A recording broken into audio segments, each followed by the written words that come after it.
안녕하세요. 따뜻한 책 한 잔입니다. 오늘 여러분에게 읽어드릴 책은 Well Thinking, 지은이 켈리 최, 발행 다산북스입니다. 왜 누구는 부자로, 누구는 빈자로 사는가? 그 모든 비밀은 Well Thinking에 있다. 가난했던 소녀공 시절부터 글로벌 기업 회장이 되기까지 최상위 부자 켈리 최가 말하는 진정한 부에 대한 모든 것. Well Thinking. 지방의 가난한 농가에서 태어난 흙수저 중의 흙수저. 16 나이에 낮엔 소녀공으로, 밤엔 야간 고등학교로 주경 야독. 난독증이 심해 제대로 읽을 수 없는 삶. 사업 실패로 남은 건 10억 원의 빚.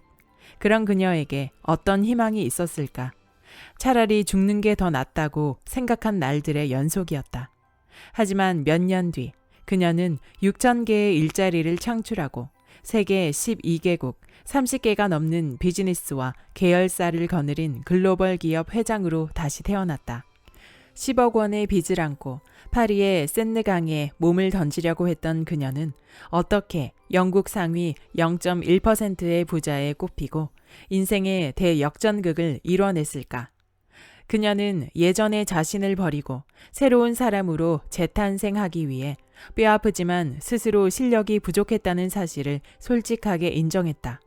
그리고 자신과 비슷한 배경과 실패를 딛고 성공한 1,000명의 부자를 공부하기 시작했다. 부자들의 공통된 사고방식을 하나씩 따라하고 완전히 체득하기로 마음먹은 것이다.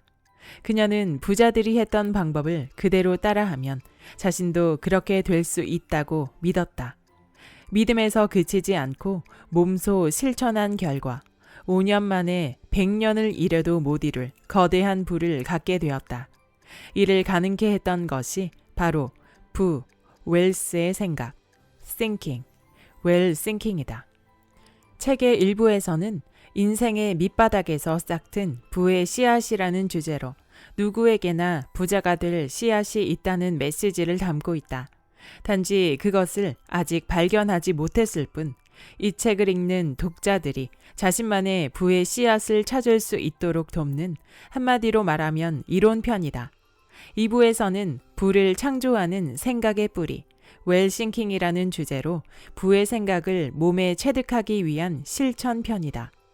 그녀가 1,000명의 부자들을 공부해서 체득한 7가지 생각의 뿌리, 웰싱킹의 정수라고 말할 수 있는 6가지 시각화, 그리고 진정한 부자는 공헌의 힘에서 나온다는 웰싱커의 이야기를 강조하고 있다.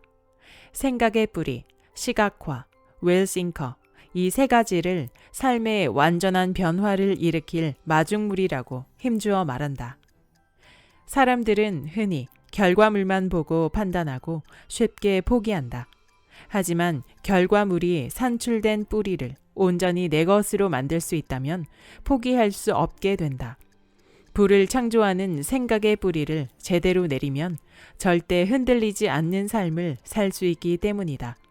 성공하고 싶거나 시간의 자유를 이루고 싶은 사람, 무엇보다 부자가 되고 싶은 사람들에게 이 책이 인생의 지침서가 될 것이다.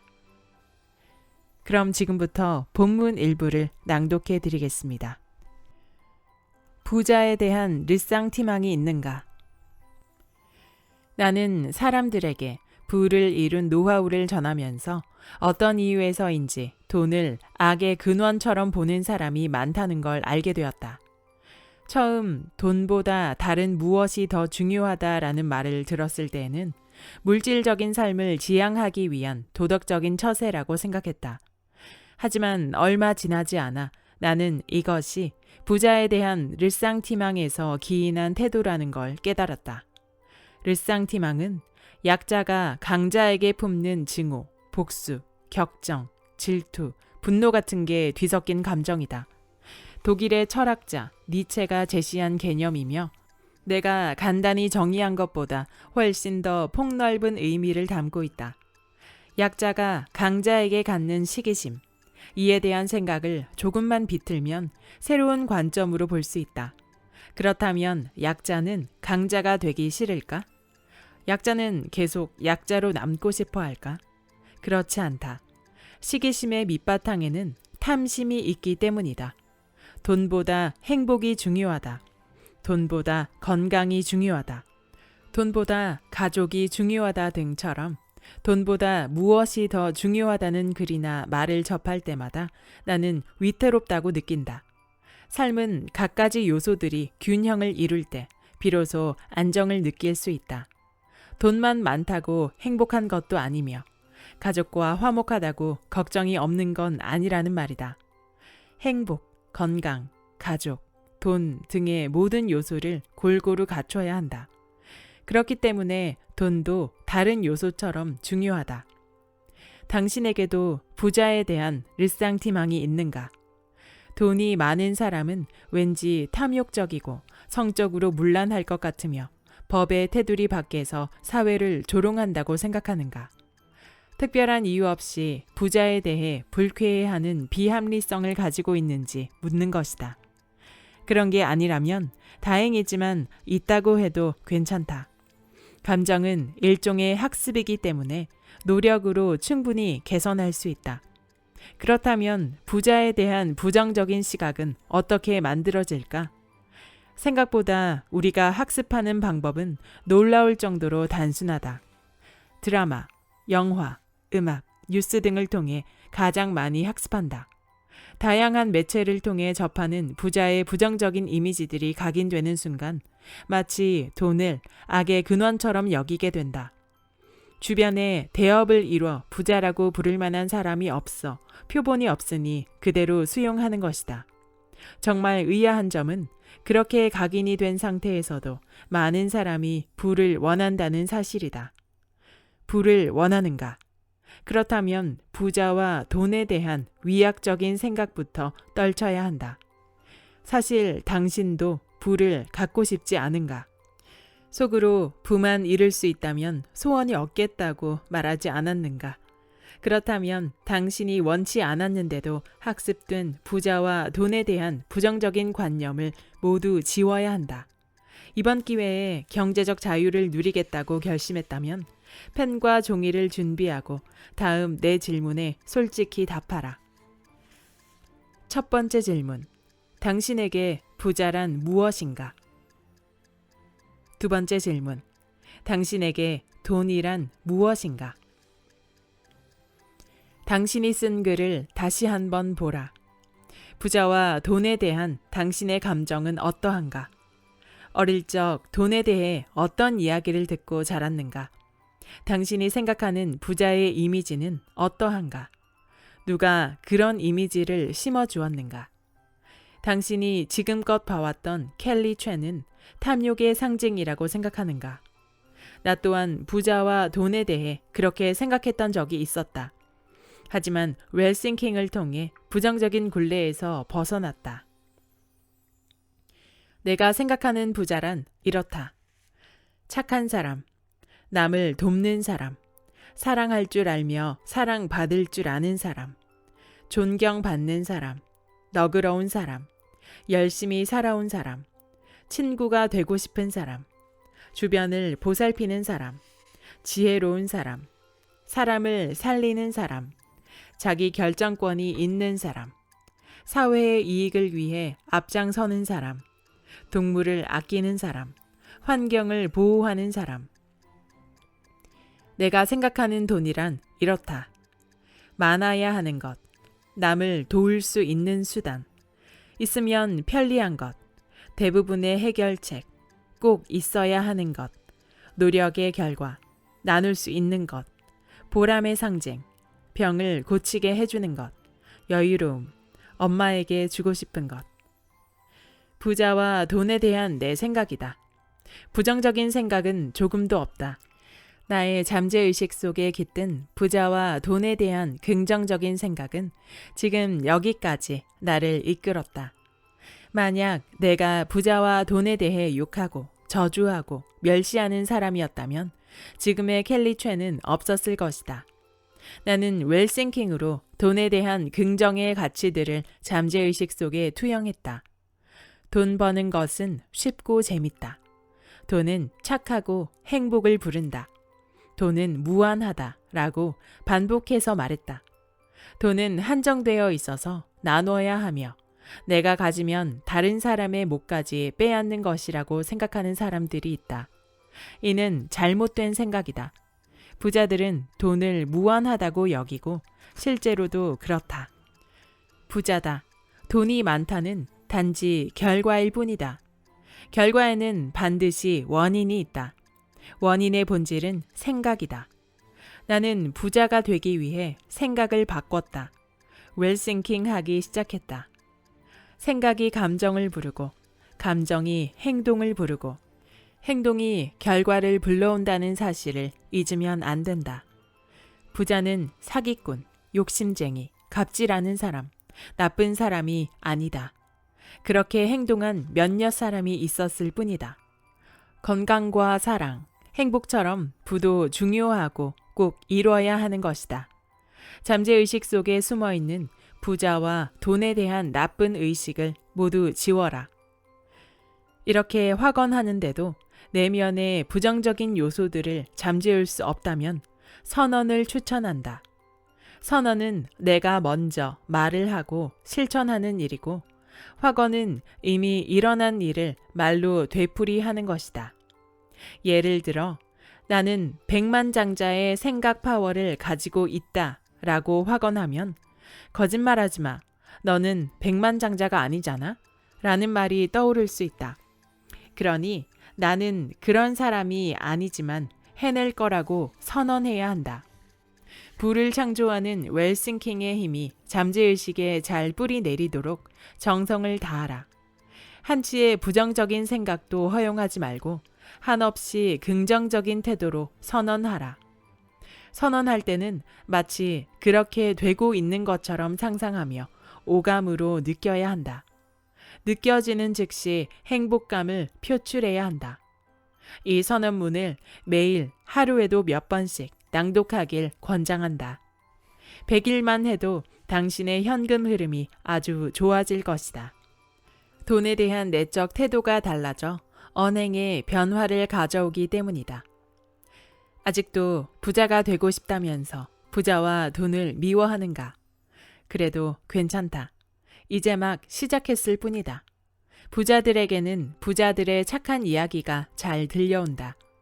코로나 때문에 매출이 줄었지만 직원을 위해 월급을 올려줬다는 이야기, 월세를 내려줬다는 이야기, 재해민에 기부했다는 이야기 등 부자의 선행은 너무나도 많다. 이런 말을 듣고도 내면에서 부자에 대해 부정적인 생각이 든다면 당신은 부자가 되기 힘들 것이다. 당신의 잠재의식이 당신이 부자가 될 수 없도록 붙잡고 있기 때문이다. 진정 부를 원한다면 더 이상 부를 미워하지 마라. 지금 당장 부에 대한 위약을 버리고 돈을 위하는 마음으로 웰싱킹 하라.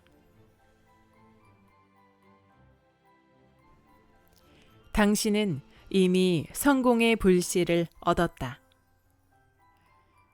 당신을 부자로 만드는 것은 수입이 아니다. 한 달에 200만 원의 월급을 받는 사람이 있다고 가정해보자. 이 사람은 200만 원에 상응하는 생활 패턴을 가지고 가게를 꾸릴 것이다. 식비부터 공과금, 저축과 보험, 자기 개발비 등 그리고 200만 원이라는 수입에 맞춰 생활하지 않으면 곧 어려움이 닥칠 것이다. 대부분의 사람은 이런 상황을 극복하고 금전적으로 여유로운 삶을 살고자 더 많은 수입을 원하게 된다. 하지만 아쉽게도 더 많은 수입을 얻는다고 부자가 될 수 있는 건 아니다. 이 사람이 시간의 흐름에 따라 300만 원, 500만 원, 그리고 1000만 원의 월급을 받게 된다고 하더라도 마찬가지라는 말이다. 월급이 오르면 그에 상응하는 생활 패턴을 갖게 될 것이고 향후 상승될 월급에 대한 기대 심리까지 반영되어 소비는 더 늘어날 가능성이 농후하다. 즉, 부자가 되는 것은 수입이 아니라 소비 습관에 달렸다. 역사상 돈은 한순간도 인간의 관심 밖에 있었던 적이 없다.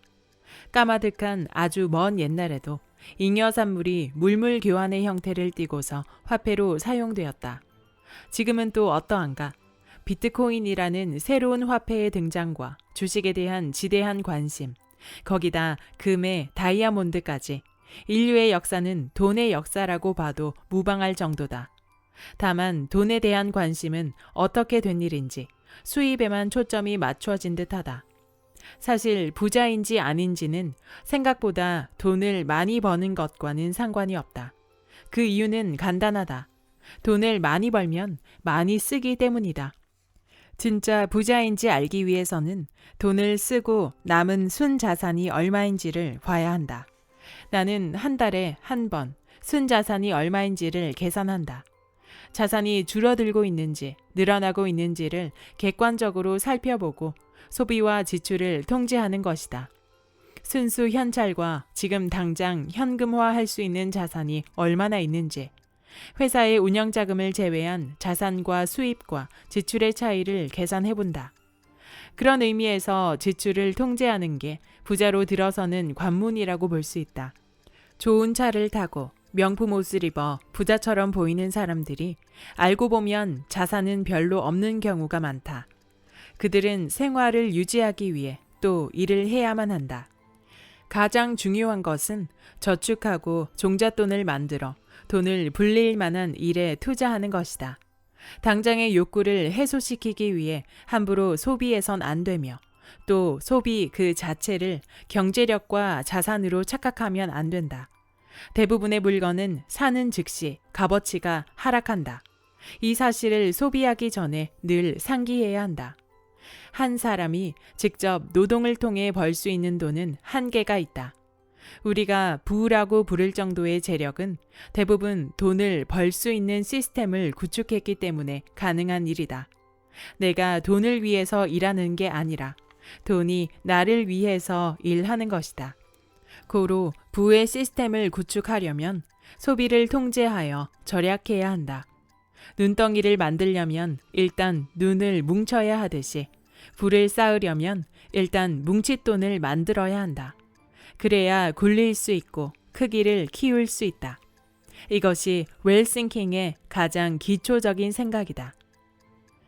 당신은 수입의 몇 %를 저축하는가? 어떤 투자 공부를 하고 있는가? 당신의 꿈을 위한 종잣돈은 얼마인가? 이 물음에 곧바로 대답할 수 있다면 당신은 준비가 된 사람이다. 성공은 시간 문제일 뿐이다. 반대로 우물쭈물한다 해도 괜찮다. 지금 자신이 준비되지 않는 상태임을 바로 인정하고 다시 철저히 계획하여 행동으로 옮기면 된다. 특별한 재능이 없는 사람이 많은 돈을 벌 수 있는 방법은 사업이다. 나의 전작 파리에서 도시락을 파는 여자를 읽은 사람이라면 돈도 없고 경력도 없고 인맥도 없는 사람도 사업을 할 수 있다는 걸 잘 알고 있을 것이다. 사업 아이템 선정하는 법과 멘토를 찾아 배우는 법, 고객을 유치하고 사장 없이 성장하는 회사를 만드는 것까지 모든 노하우를 총망라했기 때문이다. 다만 제대로 준비해서 전략적으로 시작해야 한다. 통계청 자료에 따르면 86%의 자영업자가 10년 안에 폐업한다. 그만큼 사업은 확실히 위험하고 인내가 필요한 일이다. 그래도 한 번 터지면 그 보상이 어마어마하다. 하지만 무턱대고 덤빌 수는 없는 노릇이다. 그래서 나는 당신에게 지금 하고 있는 일에서 최고가 되라고 조언하고 싶다. 자신이 하는 일에 통달한 이는 다양한 방법으로 사업할 기회가 생기기 마련이다. 보통 집안일로 많은 시간을 보내는 주부들의 경우 가사를 빨리 끝내기에만 급급하다. 유튜브에서 가사와 관련된 콘텐츠를 보면 어떤 기분이 드는가? 유튜버의 기막힌 정리와 청소 방법을 보면 박수가 절로 나오는가? 아니면 나도 충분히 할 수 있는 일이었는데 한 발 늦었음을 후회하는가? 누구나 할 수 있는 집안일을 콘텐츠로 기획한 것은 일상을 사업으로 전환한 것이다. 무엇보다 살림 콘텐츠를 제작하는 크리에이터들의 심리 기저에는 내가 이 일을 최고로 잘한다 또는 나만 알고 있는 비법이 있다는 확신이 깔려 있다. 집안일을 어떻게 효과적이고 잘할 수 있을지에 대한 고민이 그 사람을 최고로 만든 것이다. 자기 분야를 통달한 사람은 자꾸 사업할 기회가 생겨 안 하고는 못 배긴다. 웰싱킹을 통해 돈 버는 시스템을 구축할 사업을 시작하려면 4가지 마음가짐이 필요하다.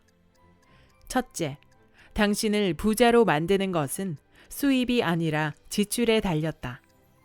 둘째, 무언가를 도전할 수 있는 목돈을 만드는 데 집중하라.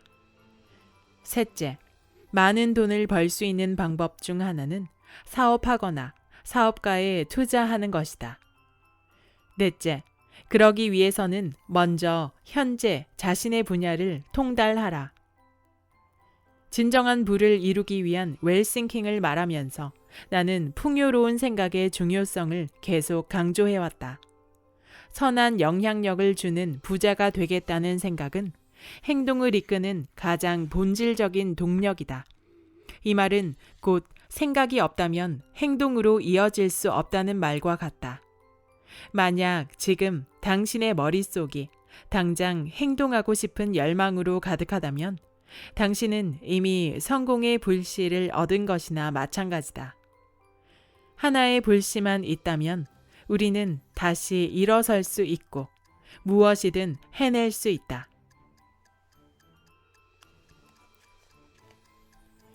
그 모든 비밀은 웰싱킹에 있다. 부도 일종의 패턴이다. 쉽게 말하면 돈을 버는 방식도 일종의 반복과 숙달이기 때문에 그 방법만 알면 누구나 부자가 될 수 있다. 그럼 당신의 마음에는 이런 의문이 생길 수 있다.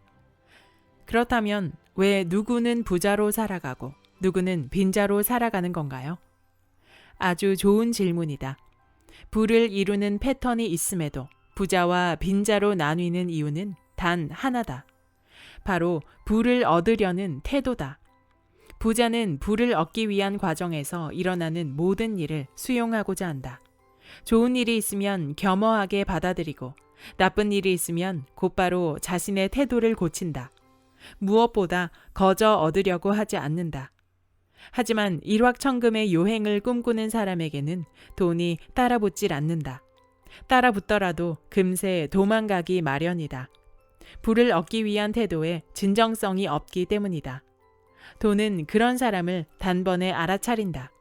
돈도 누울 자리, 설 자리를 알기에 자기가 온당히 쓰여야 할 자리를 찾아간다. 자신의 쓰임을 올바르게 할 사람에게 기꺼이 자기를 내어주는 것이다. 나는 그래서 부자가 되는 사람은 따로 있다고 믿는다. 대부분의 사람은 부자를 꿈꾸지만 정작 부자처럼 생각하고 행동하지 않는다. 부자들은 돈에 대해 명확한 철학과 뚜렷한 목적을 가지고 있다.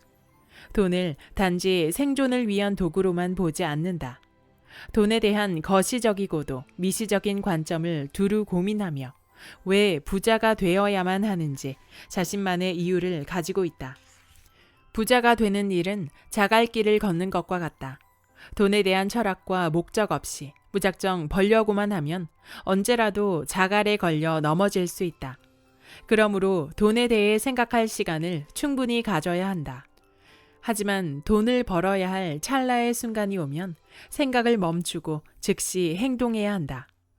독일의 자산관리 전문가이자 라이프 코치인 이보네 제는 돈의 감정이라는 책에서 돈의 태도에 대해 의미 있는 메시지를 남겼다.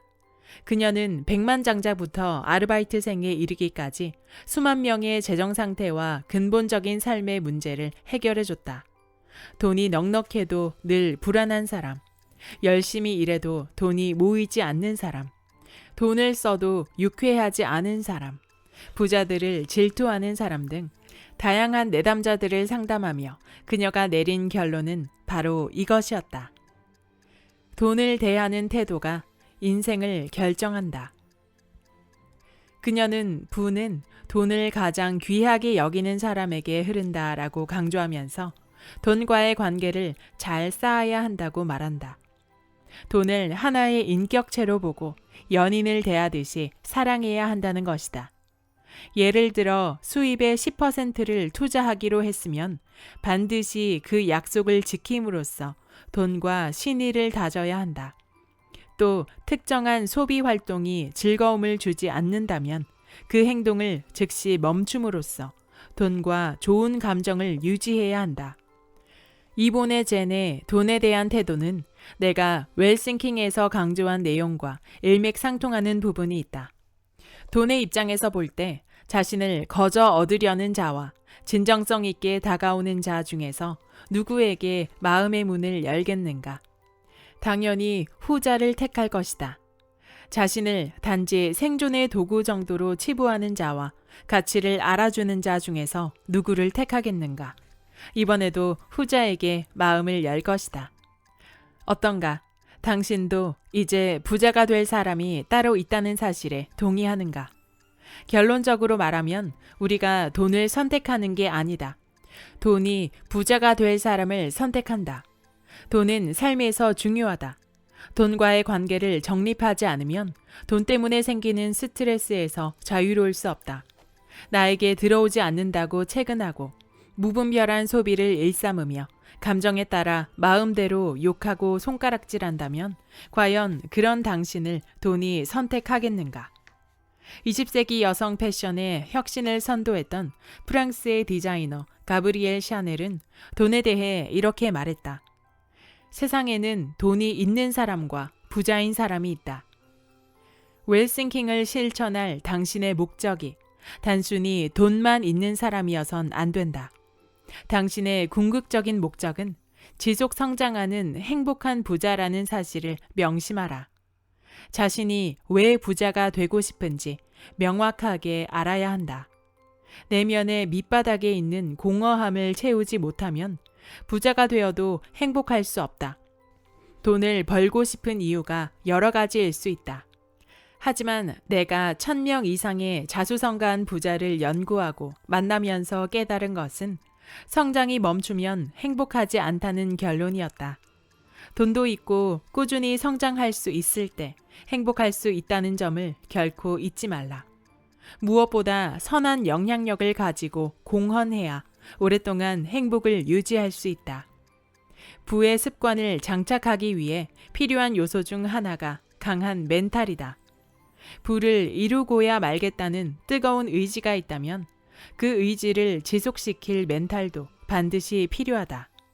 스스로 유리 멘탈이라고 자처하며 어떤 일을 지속하는 것에 어려움을 느끼는 사람들이 많다. 그러나 멘탈은 결코 타고나는 것이 아니다. 멘탈은 삶에 주어진 미션들을 하나씩 해결하면서 강화시키는 것이다. 멘탈 트레이닝이라는 말이 있듯이 멘탈은 철저하게 훈련을 통해 강화된다. 나는 꼬리표처럼 따라다녔던 어린 시절의 가난과 난독증으로 인한 학습 부진, 사업 실패 등으로 어려운 시간을 보냈다. 아무것도 할 수 없었고 무언가 할 수 있으리라고 믿지 않았다.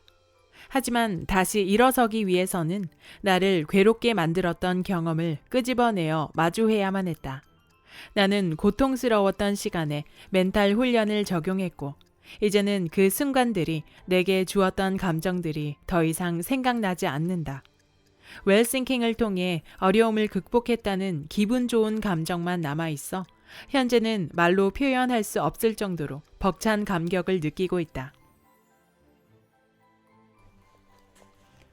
웰싱킹의 정수는 시각화다. 꿈을 현실로 만드는 데에는 10%의 의식과 90%의 무의식이 작용한다. 중요한 점은 의식보다 무의식이 삶에 더 지대한 영향을 끼친다는 사실이다. 사람은 의식적으로 사는 것 같아 보이지만 실상은 그렇지 않다. 의식적으로 생각할 수 있는 범위에는 한계가 있다. 그러나 무의식적으로 튀어나오는 생각은 그 범위와 개수가 어마어마하다. 그래서 무의식을 잘 사용하면 목표를 이루고 성공할 수 있다. 나는 무의식의 엄청난 힘을 이용해서 큰 부를 이루었다. 10%의 의식으로 내가 통제할 수 있는 일들을 시도했고 나머지 90%의 무의식은 내 꿈을 위해 자동으로 일하도록 지시했다. 일할 때나 수면을 취할 때, 운동하거나 대화를 할 때 등 그 어느 순간에도 무의식이 계속 일하도록 설정했다.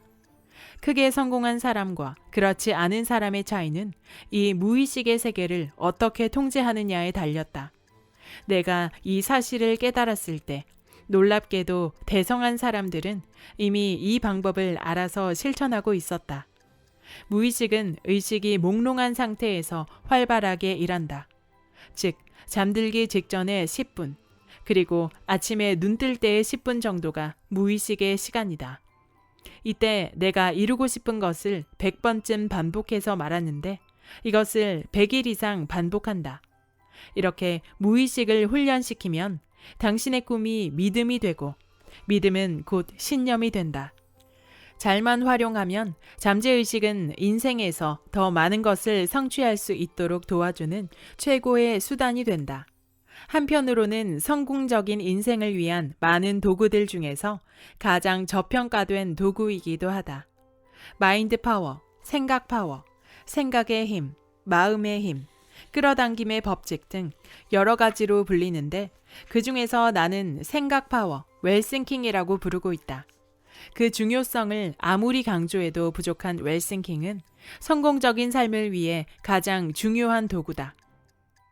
나는 죽을 만큼 열심히 살았지만 가난했다. 내 주변도 모두 그랬다. 우리 엄마는 평생 새벽 5시 전에 일어나 집안일을 하고 농사를 지었다. 일할 수 없는 병약한 남편과 6명의 자식을 위해 뼈가 부서져라 일했지만 항상 가난했다.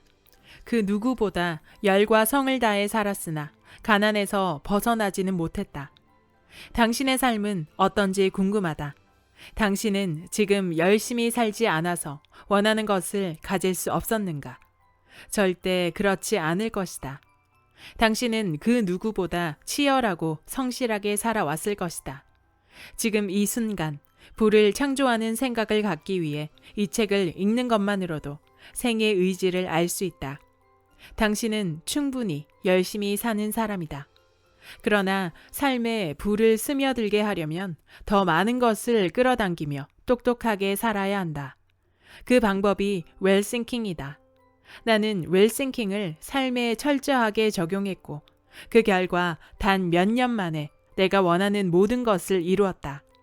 그때 죽도록 열심히만 한다고 해서 삶이 좋아지는 것은 아니라는 사실을 깨달았다. 밭을 가는 소처럼 우직하게 나아간다고 부를 이루는 것은 아니다. 선택의 순간마다 좀 더 장기적이고 가치 있는 생각을 한다면 성공적인 삶을 살 수 있다. 이미 명상은 스트레스 해소, 창의력 향상, 정신력 발달에 도움이 된다고 과학적으로 증명됐다. 무엇보다 성공적인 삶을 만드는데 명상이 큰 도움을 주었다는 사실을 끊임없이 알리고 있다. 오프라 윈프리, 스티브 잡스, 존 아사라프, 잭 캔필드 같은 유명 인사들은 명상으로 많은 것을 이뤘다고 말하며 명상을 생활의 일부로 만들라고 권장한다. 나는 사업이 망한 뒤 우울한 시기를 거쳐 다시 일어서려고 했을 때 매일 몇 시간씩 걷고 명상하는 걸 반복했다. 그때는 죽지 않으려고 내가 할 수 있는 것을 시작한 것 뿐이었다. 성공이나 미래를 위한 것이 아니었는데 그럼에도 머릿속에 사업을 위한 기발한 아이디어가 계속 떠올랐다. 특히 되고 안 되고를 미리 점치지 않고 행동으로 옮긴다는 긍정적인 효과를 얻을 수 있었다. 지금부터는 무의식을 통제해 활용하는 그 방법을 구체적으로 공유하려 한다. 시각화 트레이닝. 만약 당신이 나에게 성공을 이루는 핵심 요소가 무엇이냐고 묻는다면 나는 주저하지 않고 시각화라고 대답할 것이다. 시각화는 웰싱킹의 정수다. 시각화란 내가 원하는 가장 이상적인 삶을 상상하며 잠재의식 속에 이미지를 심는 일로 나 역시 부를 이루기 위해 단 하루도 빠짐없이 시각화를 실천했다. 웰싱킹을 실천하기 전에 나는 그저 10억 원을 빚진 사람이었을 뿐이다. 열심히 사는 것만이 능사가 아니다. 지혜롭게 열심히 살아야 한다. 여기서 지혜롭다는 말은 방향성을 갖는다는 의미다. 원하는 것에만 집중하는 일이다. 내가 가고자 하는 곳에만 집중하고 가고 싶지 않은 곳은 생각도 하지 않는 일이다.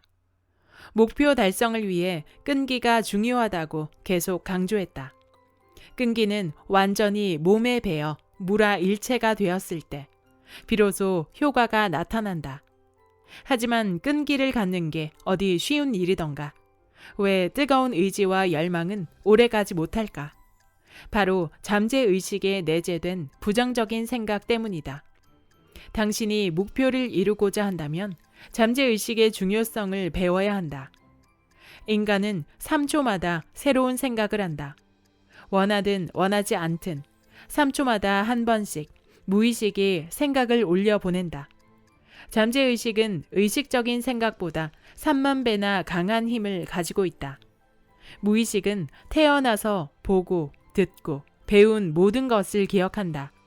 스쳐 지나간 경험까지도 자세하게 기억한다. 잠재의식은 모든 순간을 기록하고 기억하기 때문에 일종의 알고리즘이라고 생각하면 된다. 독서를 예로 들어보자.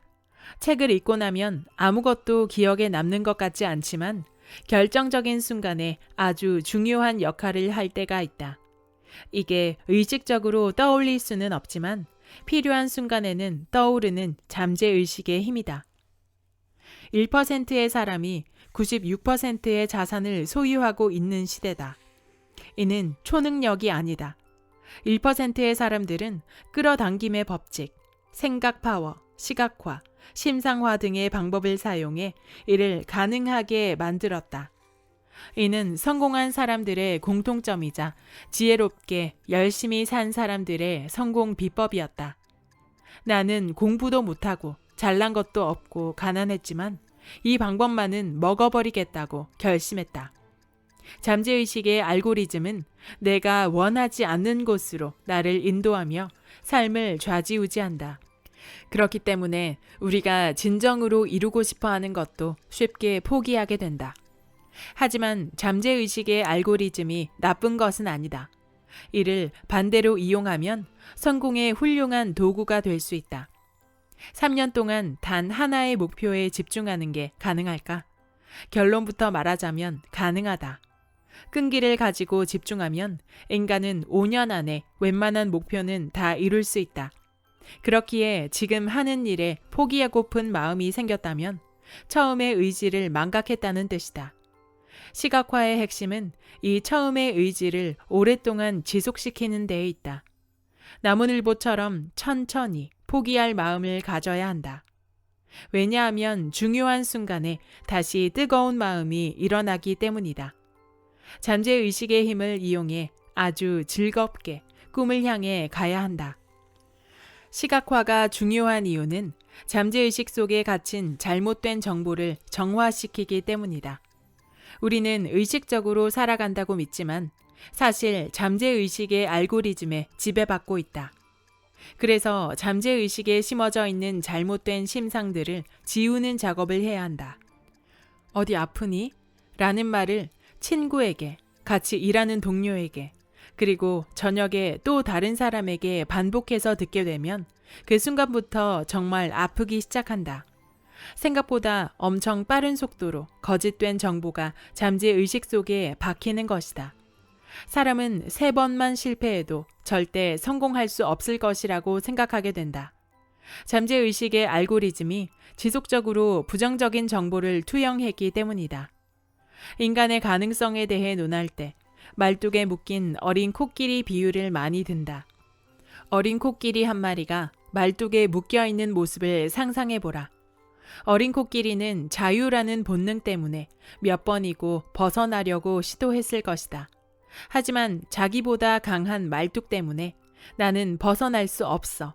그냥 이렇게 사는 게 나의 삶이야 라고 부정적인 생각을 잠재의식 속에 계속 저장하게 된 것이다.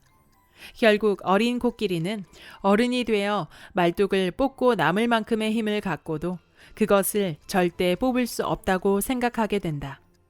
더 큰 문제는 자기 새끼들에게도 분명 그렇게 가르칠 것이라는 사실이다. 어쩌면 당신도 나는 절대 할 수 없어라는 말뚝에서 도망치지 못하고 있는 건 아닐까? 충분히 그것을 뽑아내고 푸른 평원으로 나아갈 수 있음에도 스스로를 구속하고 있는 건 아닐까? 시각화는 당신을 옴짝달싹 못하게 만드는 말뚝을 오직 당신의 힘으로 뽑는 일이다. 당신의 삶에 새로운 에너지와 기운을 집중시키고 마침내 자유를 얻는 일이다. 무엇보다 당신의 미래에 대한 청사진을 마음껏 상상하며 온 우주의 기운을 수용하는 일이다. 내가 다시 살겠다고 세상 밖으로 나온 날은 나를 잡아두고 있던 말뚝을 뽑은 날이었다. 나는 절대 할 수 없어라는 생각이 나는 무조건 할 수 있어라고 바뀌는 순간 내 인생은 180도로 달라졌다. 여기까지 웰싱킹의 본문 일부였습니다. 이 책은 프랑스에서의 초밥 도시락 사업을 시작으로 12개국에서 성공적으로 사업을 운영하고 있는 글로벌 CEO 켈리 최 회장의 최신작입니다. 시골에서 고등학교라도 졸업하기 위해 홀로 상경해서 낮에는 공장 일을, 밤에는 야간 고등학교에서 공부를 해야 했을 정도로 가난했던 저자는 성공하겠다는 꿈을 안고 일본을 거쳐 프랑스에서 패션 공부를 하게 됩니다. 그 후 우연히 사업을 시작하게 되면서 성공 가도를 달리지만 10억 원의 빚을 지고 실패하게 되고 그 순간 어머니를 떠올리며 다시 삶을 긍정의 방향으로 바꾸기 시작합니다. 유럽에서 신선한 초밥을 합리적인 가격에 판매한다는 컨셉으로 시작한 사업은 5년 만에 대성공 가도를 달리며 다양하게 사업 분야를 확장하며 저자는 연매출 6천억 원의 글로벌 기업 CEO가 되었습니다. 처음 시작했던 사업의 실패로 삶을 놓아버리고 싶은 순간에 다시 새로운 시작을 다짐했던 저자는 그로부터 현재의 성공에 이르기까지 자신의 경험과 다짐, 생각들, 돈과 부에 대한 철학, 성공을 위한 구체적 실천 방법을 저술했습니다. 앞부분에서는 웬만한 드라마 못지않은 저자의 인생 이야기가 있었는데요. 힘든 상황 속에서도 꿈을 놓지 않고 개척해 나가는 떡잎을 가진 저자의 태도를 통해 부자가 되고 성공한다는 것은 절대 환경적인 요인으로 결정되지 않는다는 점을 배울 수 있었습니다. 뒷부분에서는 본격적으로 웰싱킹에 대한 정의와 웰싱킹을 실천했던 저자의 실천 노하우를 아주 일목요연하고 세심하게 저술해 놓았습니다. 저자는 새로운 사업을 준비하는 2년 동안 100권의 책을 반복해서 읽고 실천하고 이해가 안 되면 또 읽고 실행 방법을 그대로 따라하는 작업을 반복했다고 합니다. 책을 읽기만 하고 지나치는 것이 아니라 온전히 내 것으로 만들기 위한 실행을 지속해서 하고 있는가 스스로 반성하게 되는 부분이기도 했습니다. 이 책의 2부는 웰싱킹의 실천법으로 언뜻 보면 어디서 읽어본 듯한 내용들도 무척 많았는데요. 저자가 알려주는 실천법은 저자가 수많은 책을 읽고 실행하고 반복하며 지금의 성공을 이루었기 때문에 많은 부자들과 성공한 사람들의 노하우가 녹아있는 방법이었습니다.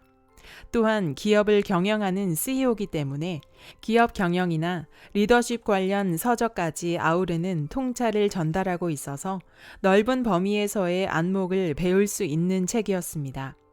이 책에서는 부자가 되기 위한 여러 노하우와 실천법을 알려주고 있는데요.